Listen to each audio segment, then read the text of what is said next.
била силна. Интересна истината, доста говорима. Знаеш, това се случва доста интересни факти. Единият е много забавен, другия път всеки си има отличителност. Харесвате да правите клипчета? Да. Филмчета, така е. Нещо, нали, ме навежда на тази мисъл. Ами да, то всъщност тръгна, аз, няма се нарича, ще говоря малко егоистично, но аз тръгнах да правя видео на класа, беше ми доста интересно.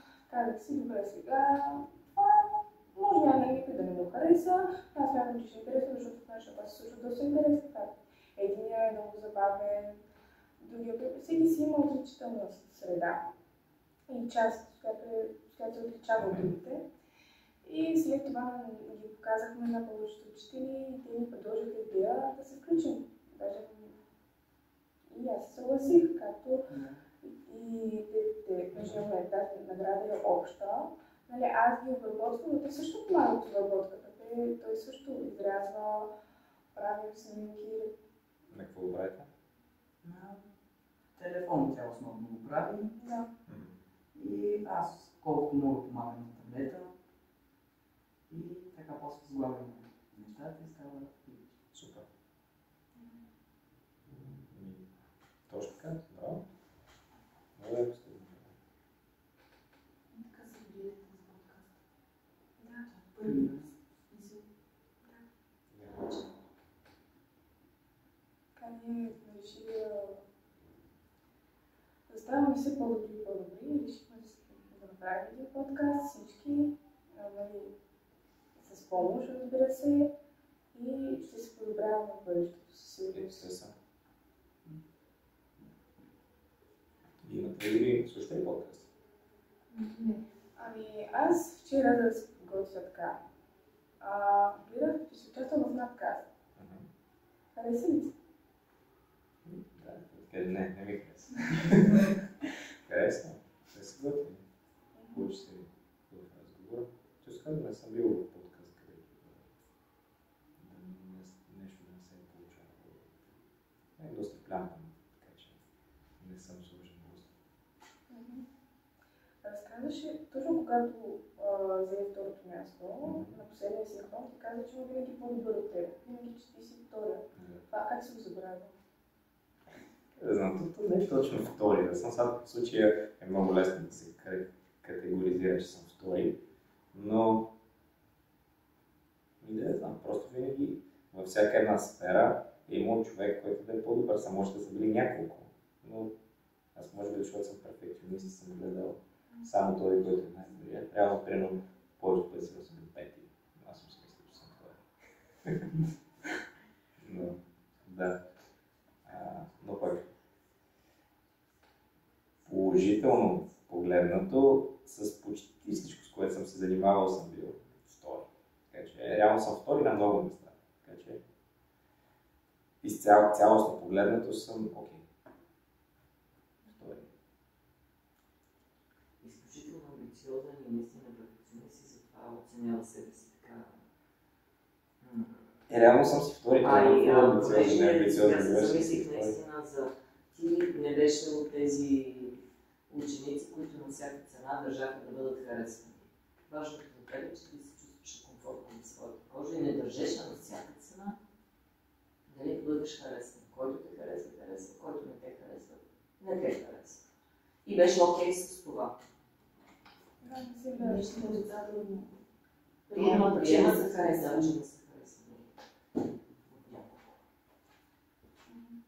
Би ли участвал в следващи сезони на Игри на Волята?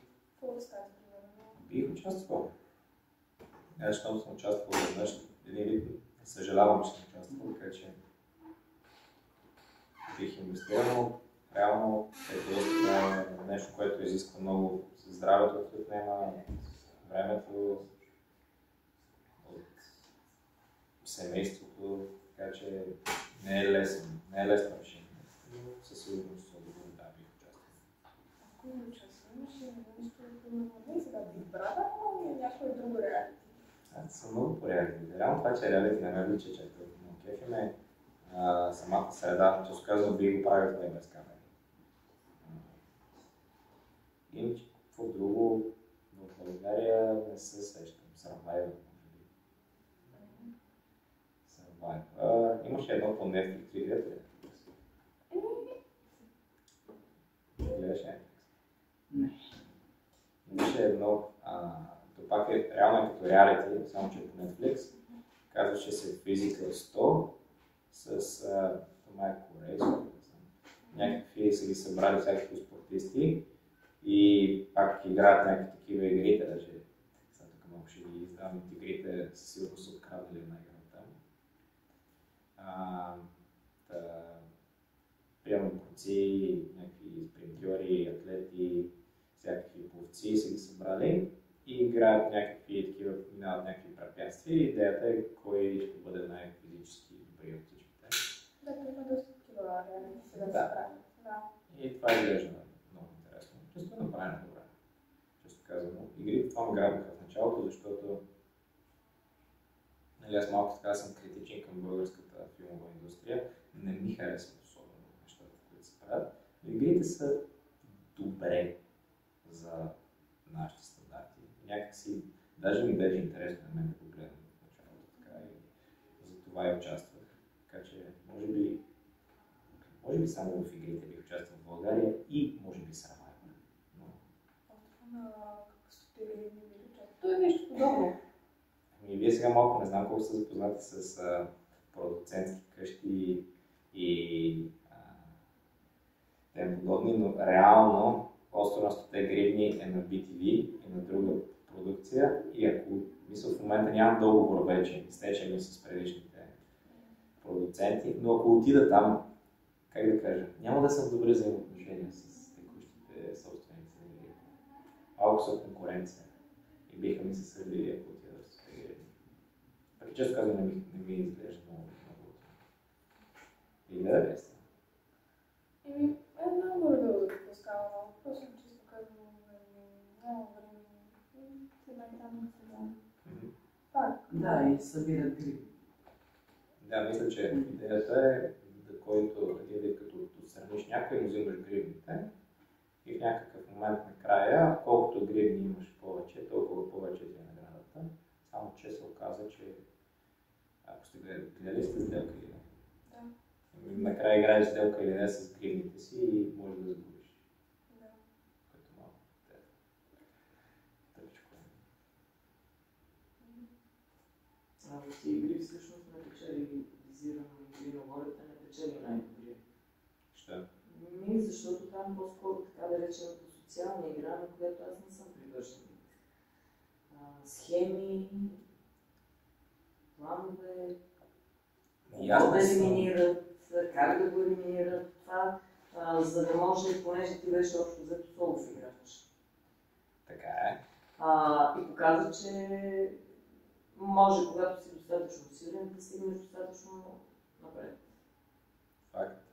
Но промъкват се в игрите и хора, които нямат такива физически качества и според мен не са достойни да стигнат почти до финала. Но благодарение на своята социална игра стигнат до там. Умението си да лавират. Игри на волята е доста добре рефлектира и реално обществото и ежедневието в интерес на истината. Доста паралели съм намерил, откакто съм излязъл от игрите. И често казвам, той в живота е така. Абсолютно така. Ние сме социални, ние не можем, Да. нито един човек не може да се справи сам без да разчита на другите хора. Винаги социалното общуването, комуникацията, синергията е от съществено значение. Но в живота смятам, че ние се колаборираме, за да можем да постигнем някаква цел, докато там някакси хората се събират с единствената цел да прецакат някой друг. В живота... И в живота е така. Интересна история. Може би твърди идеалистично. Ами аз също гледам идеалистично, но това може би някакси не мога да избягам от това. Това не може, аз съм ясно, че не може да се избягва и не ми се иска да е така, значи така. Даже в повечето случаи обикновено... Живота най-справедлив. В никакъв случай. Както игрите. Реално, нали, хората обичат мен да ме четкат за игрите, как съм бил такъв и такъв и страхотен и невероятен. Да, между другото, те много доверяха, че си мамил. Това реално, това не е... Всичко значи, извинявам се, че взимам думата. Значи, познавайки го момче, всеки друг може да мами, но той не. Нали? Той е толкова праволинен, че дори е грешно праволинен. Чак толкова праволинен човек не бива да бъде. Той е изключително праволинен. Аз между другото, понеже ме дразнаха за това нещо, обаче пък аз съм си един философ. И те ме попитаха, добре, защо мамиш? И аз такъв, понеже, как да кажа, аз не мамя и не смятам в главата си, че мамя, но си задавам за въпроса, добре, защо човек би мамя? И започва, добре. Реално, ако искаш да спечелиш, би трябвало да си готов на всичко, което включва и да мамиш. И това го обясних. Но както не знам дали сте забелязали, май с думите не ме бива много. И не го обясних много добре. И те ми го отрязаха и го монтираха и аз се гледах сега там, леле, тук трябва да се мами хора, провокирам мами. Схемата, нали, за да. Това да бил част от стратегията. Какво да кажа? Дразнаха ме за това нещо, но доста бързо го надразнах и не ме пречи в момента. Даже ми е забавно, в смисъл, не ме бърка. Но по-скоро друго имах предвид с това, че в игрите не е честно цялостно и аз съм такъв пример. Реално игрите имаше момент, в който хора бяха изпратени на един плаж там и оцеляваха. И стрикно погледнато, това не е равен старт. Примерно аз не съм бил на плажа и в някакъв момент аз стигам много напред, даже имах шанс да го спечеля целият формат, а реално не съм минал през плажа. В интерес на истината, всички, които бяха на финала, никой от нас не беше минал плажа. На големия финал само Мартин беше за малко, на полуфинал пак само Мартин, пак за малко. Така че никой от финалистите, двама от 8 човека бяха започнали на плажа. И те отпаднаха в началото. Което точно като в живота малко, не всеки има равен старт. Но в интерес на истината, ето тези хора, които са двама по Мишо и Дени в случая, които бяха от плажа, те имаха пълните шансове да спечелят предаването, въпреки че са започнали на неравностойни начала. Но в случая аз съм бил привилегирован, например, така че... Имаш ли някой, който ти промени мнението в началото и до края? Промени мнението за кое? Ами, за съжаление ми е трудно да си представя, че един, но в течение на устата да видиш, че той се не е такъв човек, а не е друг. Мартин. Във всеки случай Мартин. В началото ми изглеждаше като някакъв буквално турист, където просто отишва там да се разнообрази ежедневието. Но в последствие се оказа доста силен играч в различни естества. Кой друг ми е променил, ми е направил някакво грешно впечатление първоначално? Може и добро. Добро и да ме разочарова? Ами, да ти е направил добро впечатление някой и ако има някой, който е направил лошо. Аз съм много позитивен човек, че искам да ми прави лошо впечатление, но в началото с Виолета имахме много търпение. Но последствие станахме дружки. Може би после се оказа, че тя ме хулила на синхронно. Ви знаете ли какво синхронно? Да, като ти баща, и сега да се случи. Точно. Когато тя се оказа, после ме хулила на синхронно, но живи здрави в момента си добри взаимоотношения. Кой друг ме Дени, между Денислава, много ме впечатли първоначално, като я видях. И така много ме впечатли чисто физически, като характер ми изглеждаше много така силна и забележима някакси.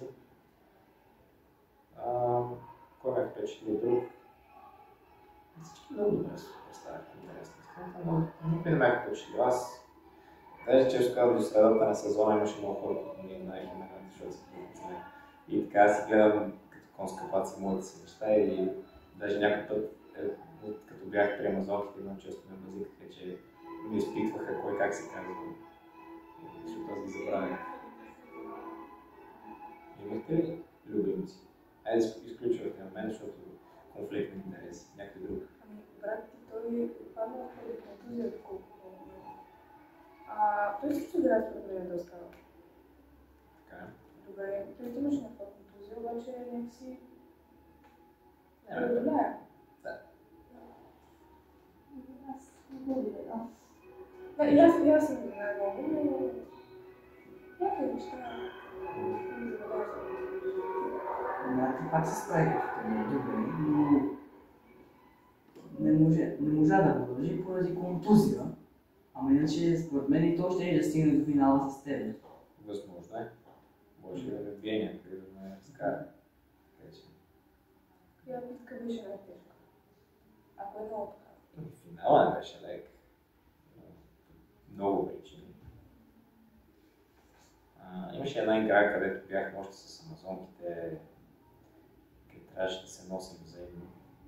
И тогава помня, че Марта и останалите си бяха завършили играта примерно за 20 минути и ние 2 часа се мъкнахме там и накрая ни беше умрял кръста. И помня как се мъчихме като прасета с типа. Беше отвратително.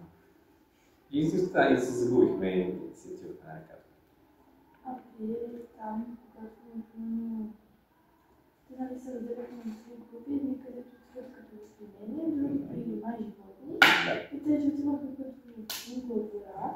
Като отидете там, като тази гора, имате ли някакъв контакт с другите? С кои другите? Другите племена? Да. Не. Даже реално трите племена нарочно са ги направили супер изолирани едно от друго и единствено имате контакт на терена, като играете. И то реално не можете много да се говорите по време на това. Единственият контакт с другите племена е когато някой от някое племе отиде, примерно, се премести. И тогава, съответно, всички го разпитват какво става там, така нататък. Но нямат никакъв контакт. Те са много далече от много локациите. Физически, защото сега на телевизора са сменя се кадъра и са нали една до друга. А те значи са далече от терена. Да, поне преди сега не знам къде са, защото те смениха и още снимат на друго място вече. Но в Царево, където се снимаше оригинално, бяха на 20 км, може би. Да, терен е доста далеч. Телефони. Ние от 20 км вървите пеша. Не. Караме. Малко да разваля магията на киното. Карат, имаме бусове, с които ни разкарват. Никъде не ходим пеша. Можеш ли да ми кажеш нещо интересно още за себе си, за нещо, което си ще бъде интересно? Нещо, което да разкажеш себе си, което да е интересно. И дори да играте някой момент за камера. Имаше по принцип, нали, като сме особено на ръката, където нямаш храна. И почваш да правиш всякакви схеми, така че да си намериш някаква храна. И тя си е река, която си е активна и хора минават и ловуват риба. И имаше един с една лодка, един чичко, който постоянно спираше близо до нас и ние вече си го бяхме научили. И веднъж успях така да хвърля една риба. Той човек е с професионално оборудване, там ловеше по 20 кила. Ето, направо ще му се обърне лодката от риба, аз съм от другата страна с една пръчка там и само къпа червея. И веднъж успях да го надъхам да хвърля една риба и той хвърли в храста така. И цял ден, защото това примерно се случва сутринта, цял ден седа и мисля тази риба. Огладнявам. И чакам да стане вече късно вечерта, да е тъмно, да се махнат всички камера оператори, всички да се разкарат. И накрая на деня остава само един човек, който ни надзирава. През нощта най-малкото и някой да не му стане нещо, защото все пак чисто здравословно. Той беше едно момиче и аз си казвам, Алекче, малко да ни оставиш за 5 минути само. И тя нали, почна така да разпитва защо, за какво. 5 минути само. Да ми ставиш така, искахме да си оправим рибата на огъня, доста добре ще стане. И така ни даде. И почнахме да спориме и почнахме да се убеждаваме как това е на риба, ние може да сме си уловили. Така, и вече нали, станах един много добър, много убедителен станах всичко, но така и не успех да убедя. И не знам в главата ми, този разговор сигурно се води 5 часа с нея да убеждавам, но сигурно не е било чак така. Но в последствие ни отрязаха, там звъняха на редактори, може ли, не може ли. Аз накрая се ядосах и хванах и съсед, тя беше в една кофа. И директно с кофата я засилих в реката. Казах някои така нецензурни неща и се легнах. И така, и тази риба, така и не я взела. Още я мисля тази риба. А откъде имахте? Къде си взимахте храна? Ако е имало? Наистина най-вкусното нещо, което ядяхме, беше една коприва. Където... И тя не е вкусна, просто като ядеш много джанки. Мисля, вие не знам колко джанки сте яли, но ако си 5 дена само на джанки, започва в устата ти, искаш нещо друго да сложиш, защото джанките гадно ти вече в устата на джанки. Аз по принцип съм свалял килограми за състезания, защото се занимавам и с джиу-джитсу. Там трябва да правиш, да имаш определени кила. И съм свалял килограми и съм бил на диети и някакси ако ядеш само джанки и ти гадно в устата. И от време на време, ето как приема се слагахме и си варяхме. И така я предърчиш нещо различно слагаш в устата. Нищо не сме яли хубаво. Джанки. И нищо. И вода.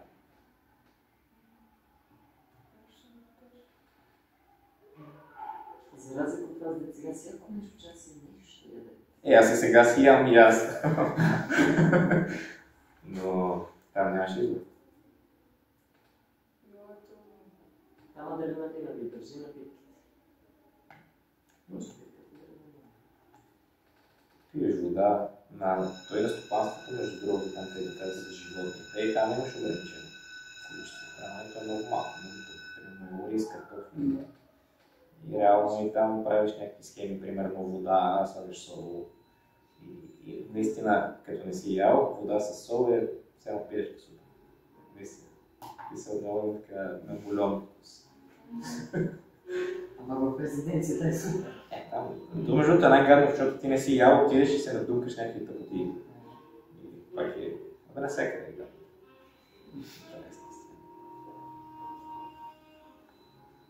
Може да бъдем част от всички до сега. Или твоя сезон, предишните сезони?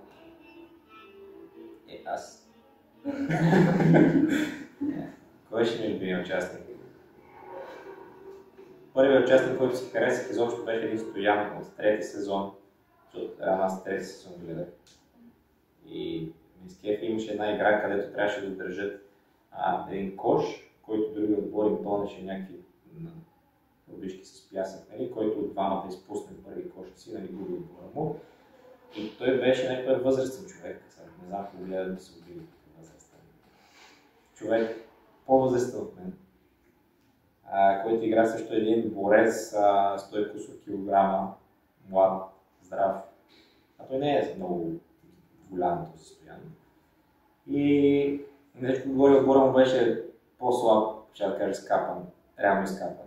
И реално той хем беше по-възрастен, хем по-малко килограми, хем държеше повече килограми, но някакси, не да знам, всичко се виждаше, че загубят, но той човека си беше и над и искаше да изкара отбора, не успях в последствие, но някакси ми показа, хареса ми показа моят характер и би останало като впечатление, може би ще кажа, той ще бъде играч. Имате? Така че не се отдавам. Аз имам, ничего. Да, можеше да се измъкте да каже, че аз съм или брат. Мартина. Аз не го гледах тогава. Аз докато гледах, ти ми беше идол. Исках да спечелиш. А вече не ти е идол. Не. Добре. Вече идва ми още. Е хубаво да имаш някакви, да се кефиш на някакви хора, но дали си сами, какво трябва да си ти? Сам си изграждай себе си някъде сила на някой друг. Не.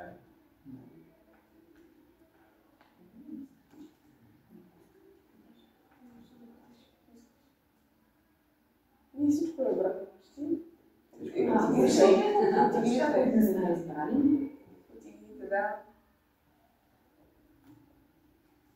Ами, благодаря ти за участието в нашия подкаст. Ние имаме един подарък за теб, който сега ще го покажем. Това е шише с логото на нашето училище. Благодаря. Мерси. Аз много обичам такива шишета. Това е да мога да си го ръкоприла на ръката. Да. Благодаря много.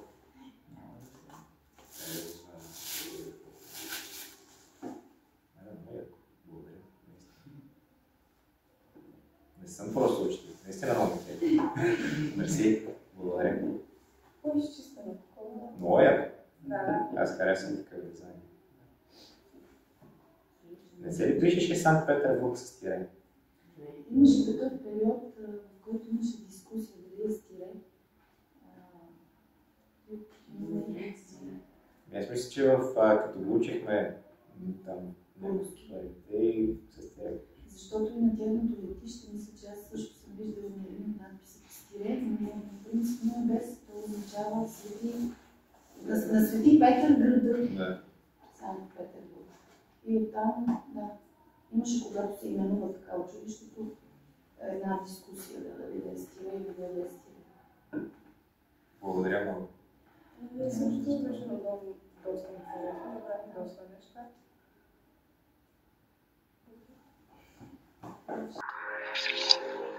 Thank you.